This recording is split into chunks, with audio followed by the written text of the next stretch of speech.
Hello, and welcome to the Godly Playroom. It's so good to see you again. And to have a story. We are in the midst of Black History Month, and there are so many amazing stories from Black people and people of color, and we want to share some of them with you, not only this week, but next week. My name is Ruth Lomax, and it's my privilege to be in ministry at First United Church, serving here in the county and the city of Wetaskiwin. I'm in the Godly Playroom at our church, all by myself, looking forward to the day when we can have more folks in the room together and still be safe. So I hope wherever this video finds you, that you are looking after yourself and being careful of others as well. It takes such a little to do our part. To mask, to sanitize, to keep our distance, to get vaccinated, all those little things we do, to be a good neighbor. And isn't that what Jesus calls us to be about? Well, we are still in that great green season of Epiphany.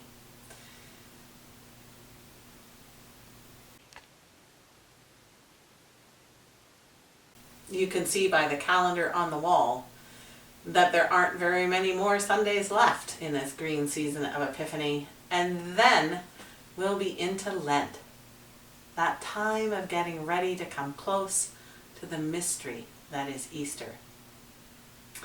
But let's not get too far ahead of ourselves. Today, we need to get ready for a story. You might want to pause the video and find yourself a candle, or get some art materials ready for your response time, or maybe something for your feast. You can start the video up again whenever you're ready, and we'll still be here.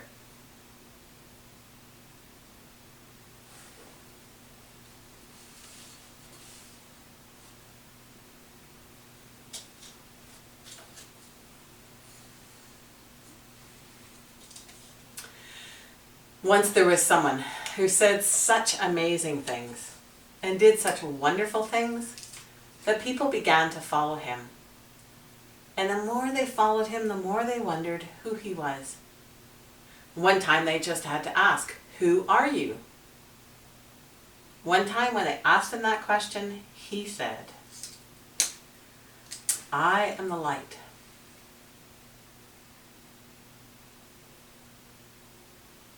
And the light continues to shine and offer us guidance.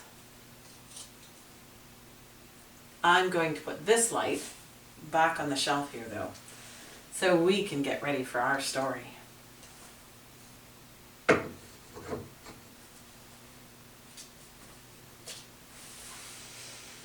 As we begin, I'll invite you to do that 3-breath prayer that we've been doing off and on over the year.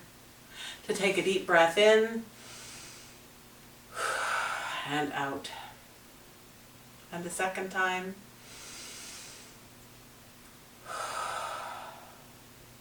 And one more.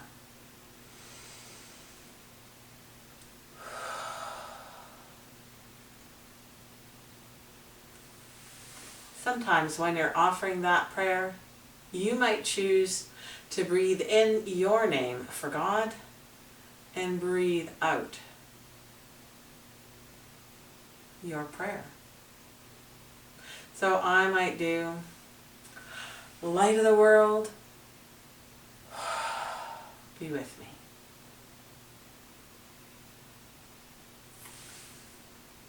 Are you ready?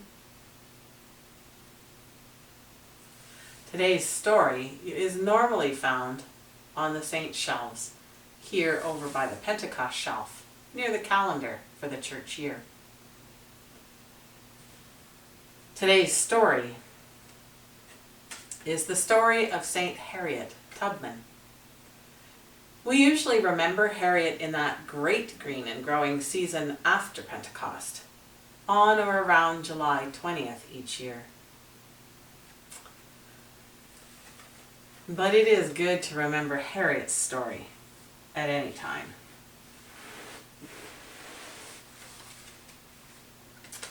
This booklet has all the information that you might like or need to help you tell this story.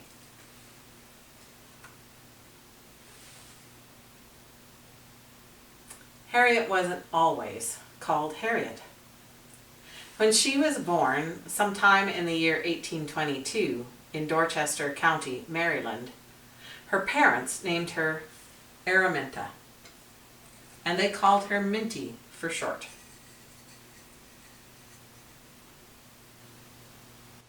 Nobody knows exactly when or where she was born, because Minty was black, and she was a slave. And people who were enslaved, like Minty and her parents, weren't treated very well in those days. And so nobody thought it was important enough to remember where or when one more black child had been born. Minty had memories, though. Memories of being loved by her parents. And especially one of her earliest memories was of being rocked in a cradle made for her by her father, probably out of a hollowed out sweet gum tree. Those were very common where she lived in Maryland.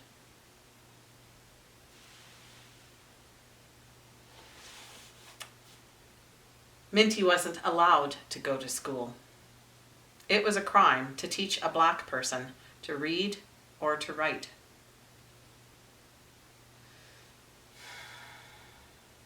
But when she was old enough, Minty's father took her into the woods and taught her all about the plants and the trees and the herbs and the stars in the sky. And her parents took her to church and taught her to love the stories of God in the Bible. It wasn't long before Minty could recite scripture readings or sing the hymns or spirituals by heart. She especially loved the story of Moses, who brought his people out of slavery into the promised land. Minty said it gave her hope. As Minty grew, she became even closer to God. One of her friends would later write, "She talks to God just like God was a friend." God was her friend. In her own words, she wrote, "God was always near me. God gave me strength. God put the North Star in the sky. God meant for me to be free." That was something special her father had taught her. All about the North Star. He said, whenever you face that star, you'll be facing north. And if you follow that star, it will lead you to freedom.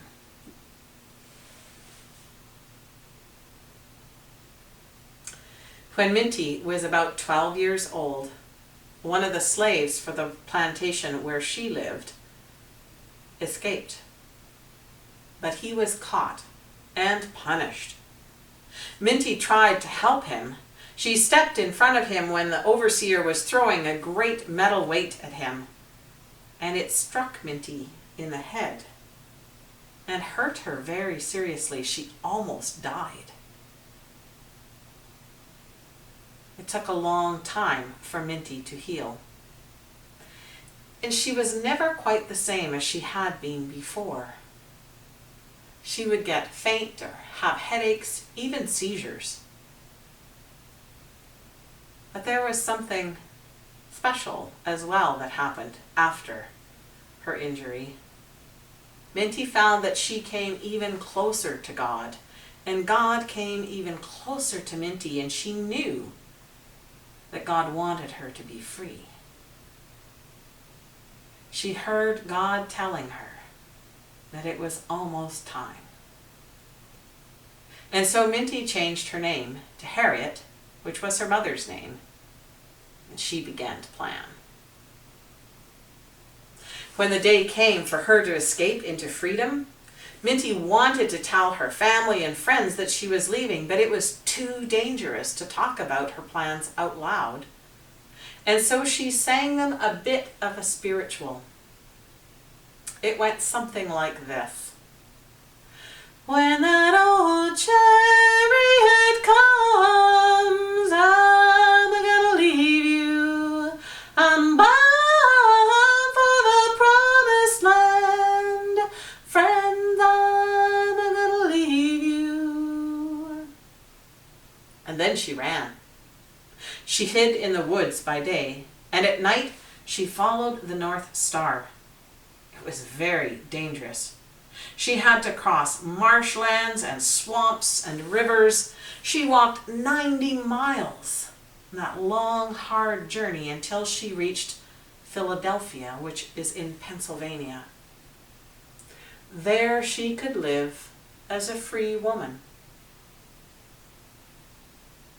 But Minty didn't want just freedom for herself. She wanted for everyone. She said, I was a stranger in a strange land. My home was back in Maryland where my family and friends were. She began to make plans to help others cross over into freedom. She knew it would be hard, and she knew she would need a good pair of shoes to be able to make that journey. So she began to work, and she saved all the money that she could, and she went back. The first time Harriet went back, she brought her niece Kessia and Kessia's 2 children to freedom.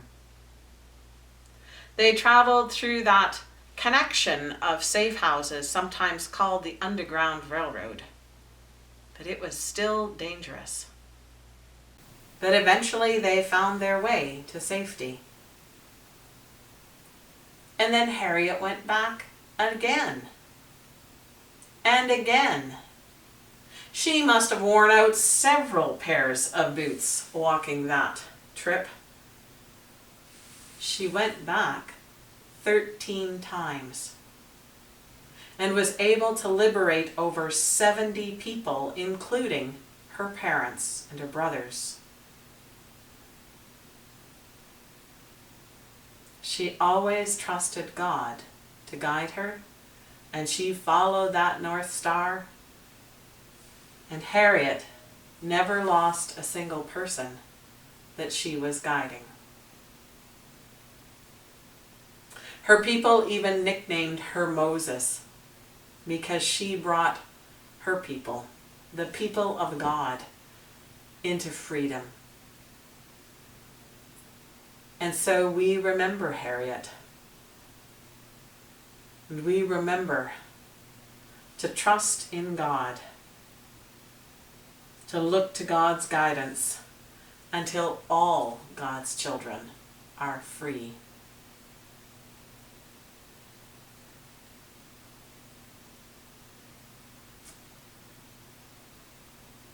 I wonder what part of this story you liked best.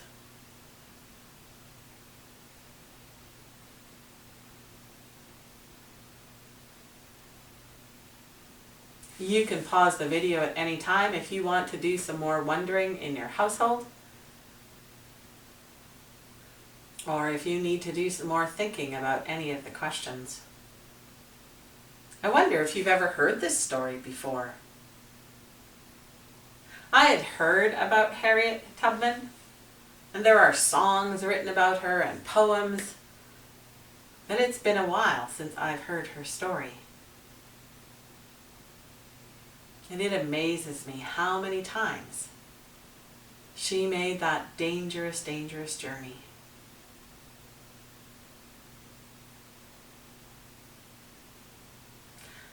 I wonder what the most important part of this story is.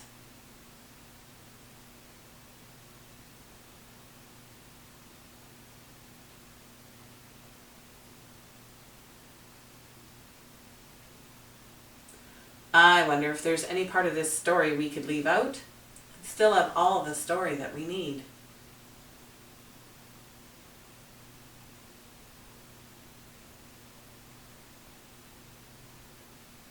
I wish we could leave out the horrible ways in which Black people have been treated, are still treated.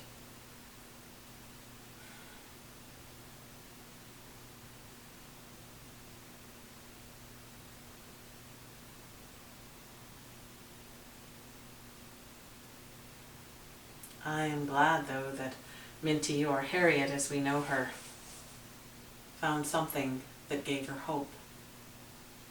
We all need that.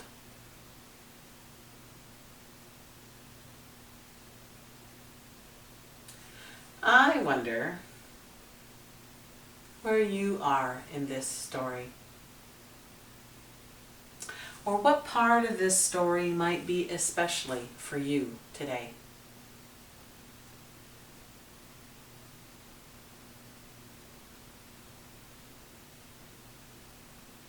I'm going to put the story away, and you begin to think about what your work might be today. Perhaps you want to pause the video and find some art materials or get your feast ready, and I'll see you back here in a little bit.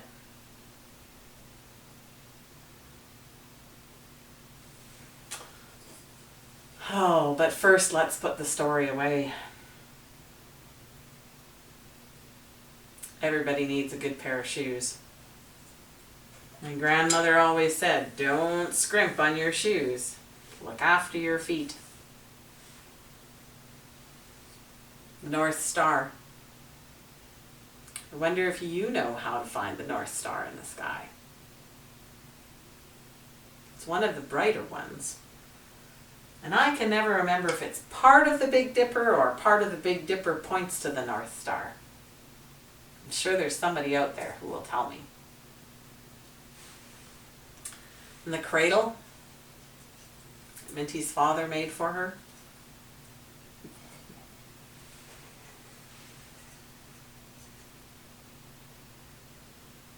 And Saint Harriet. We remember because she brought her people into freedom.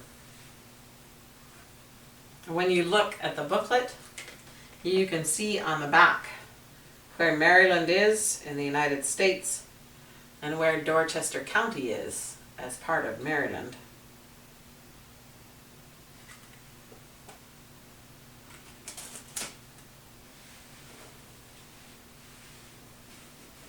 And that colored green that reminds us to just keep growing. So, I wonder what your work will be today or this week in response to this story. Welcome back. I was thinking about all those shoes that Harriet had to wear and wore out. And thinking about how often in our culture we tend to just throw things away when they're worn out. And I used to know how to darn socks. I'm not so good at it anymore. I thought I might work with the needle and thread a little bit. If you've ever worked with a needle and thread, it's not too hard. This is a really safe needle. It doesn't poke. The metal ones are kind of sharp and they can draw blood. But this is a good one for threading yarn or thicker wools.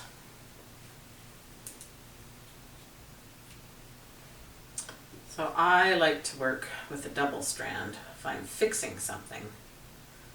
Some people just tie a knot in one end and work with a single strand. So I've doubled that over so you can see both. And then I'm going to tie a knot.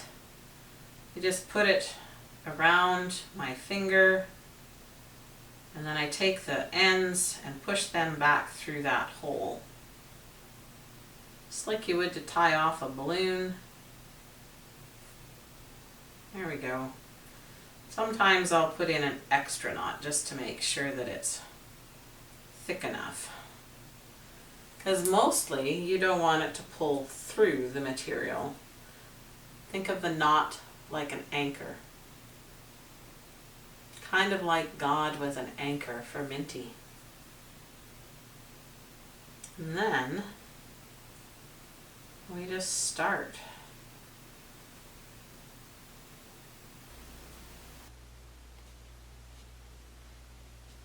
And I've stretched a piece of burlap in the embroidery hoop so that it kind of holds it tight, and I can see on the bottom or the top.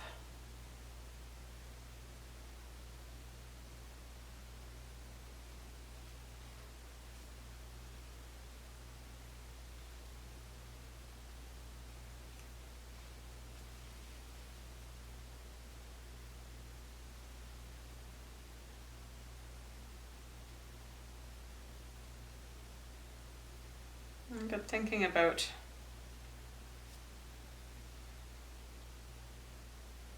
how clear Harriet was about following God. Almost like she had an arrow pointing the way.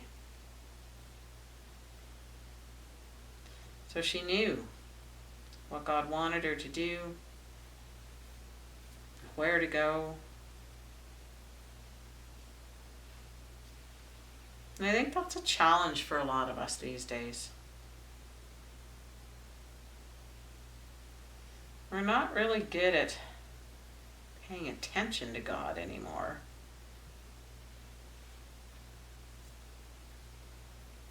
Or if we do pay attention,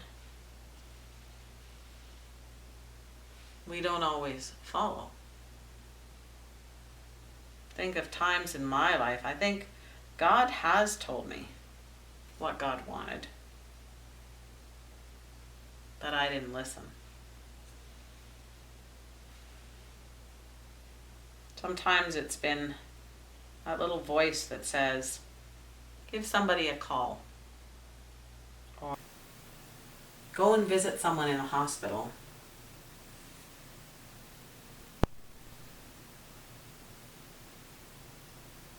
And then I don't. I find out later the person was maybe going through a really rough patch and would have appreciated a phone call.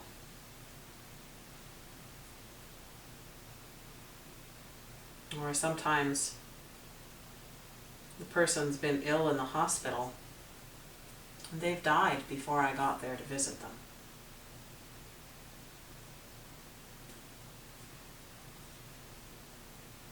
And that's sad, to not pay attention.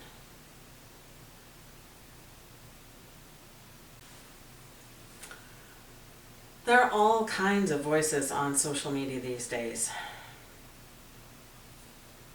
encouraging us to do something,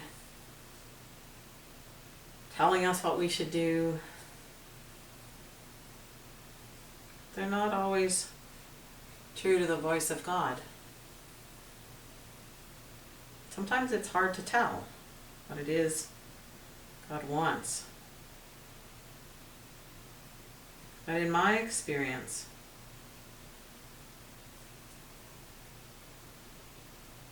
God almost always wants good for people. And not just for some, but for all of creation.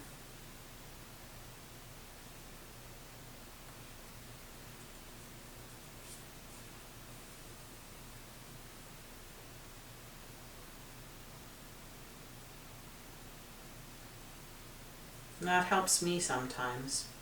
I'm trying to figure out, what is it that you want me to do, God?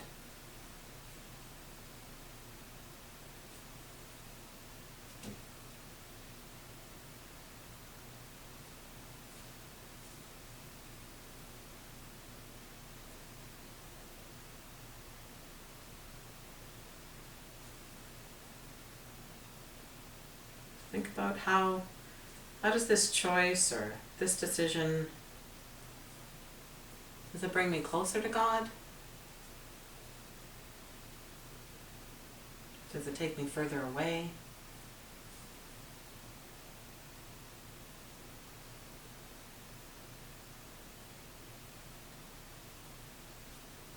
Will it help anybody else or hurt somebody else?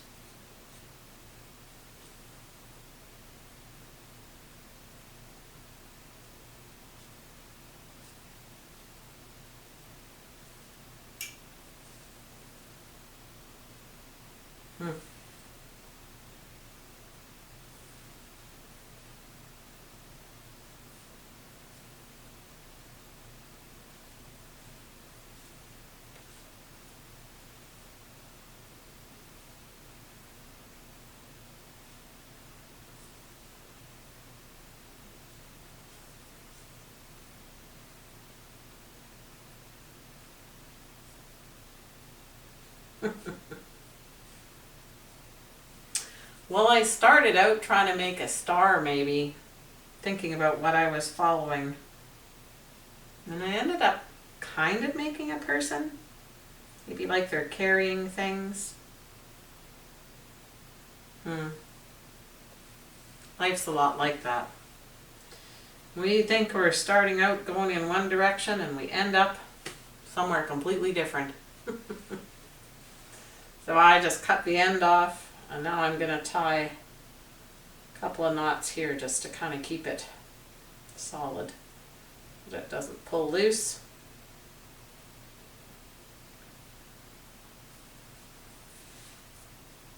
I wonder what you're carrying this week.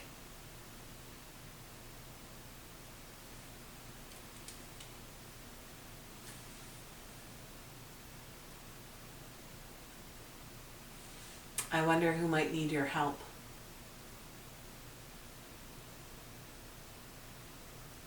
To find their way.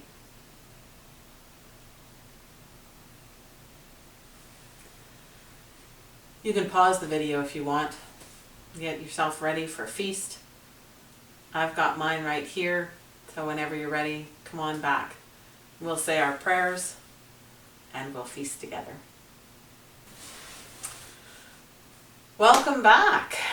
Well, my feast is very simple today. I'm gonna just sanitize my hands here.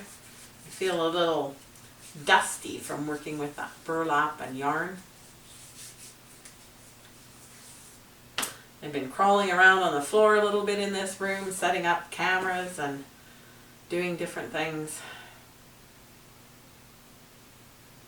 And it's a beautiful day outside when I'm recording.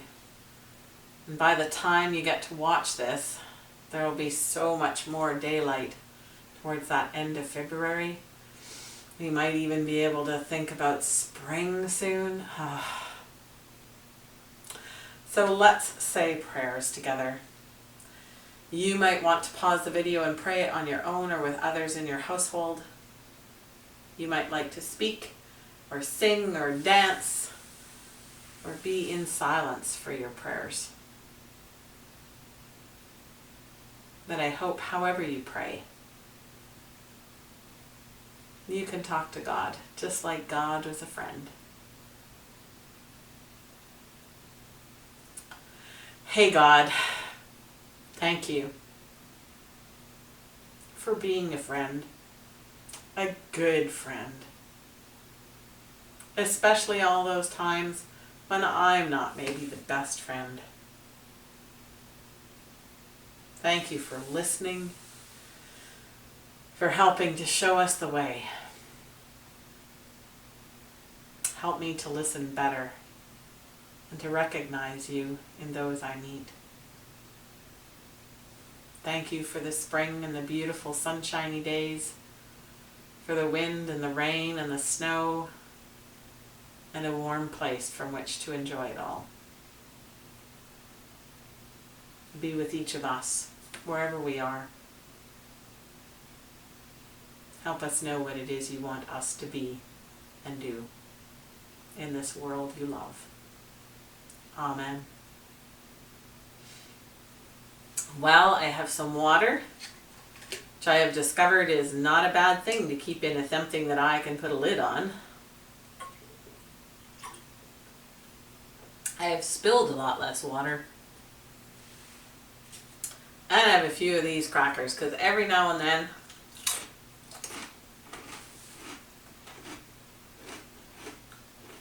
I just like something crunchy and salty.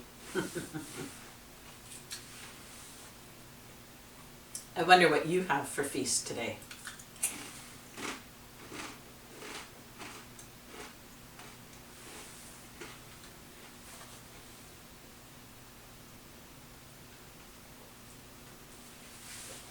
I wonder what you found to work with.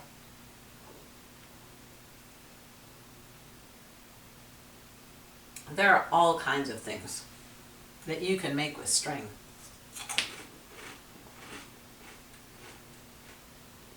I used to do that cat's cradle. where you had a loop of string and you did stuff on your fingers, and that was kind of fun. But you need somebody else with whom to do it.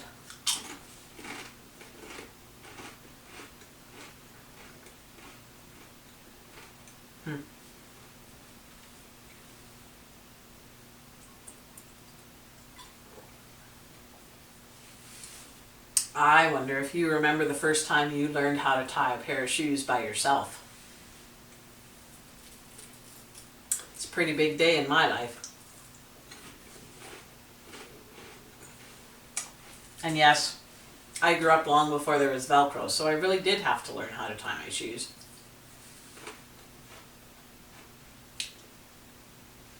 And now I'm old enough and stiff enough, I'm just happy if I can get down to where my shoes are to be able to tie them up again. Maybe you're just learning how to tie your shoes.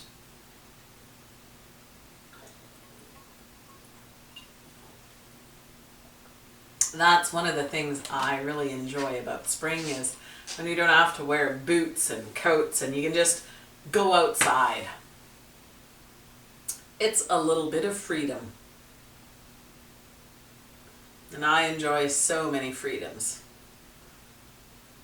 I'm free to travel, free to just go to the grocery store or go for a walk. There was a time when it wasn't safe, or women weren't allowed to do a lot of things. That's gotten a bit better, especially for white women like me. But things are still not always easy for people of color. We still have some work to do before all God's children are free. Maybe that needs to be our work outside this room too.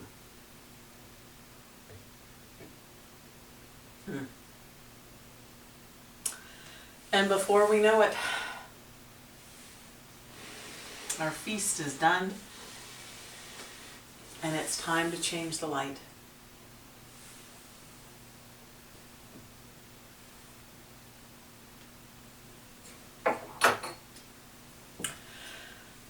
So thank you for being part of the circle today, and watch what happens when I change the light, so that it's not just in this one place and time, but it can spread out into so many places.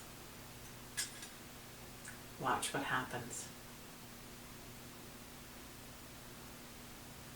Did you see it? It gets thinner and thinner, and it fills up this whole room as it spreads out. And then even when I can't see it anymore, it's still there. And it will find its way to wherever you are.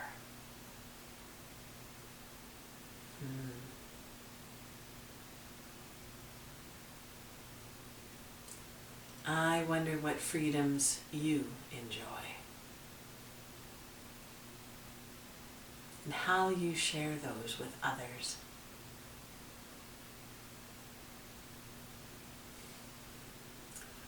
Until we meet again, God bless, be well, and look after one another.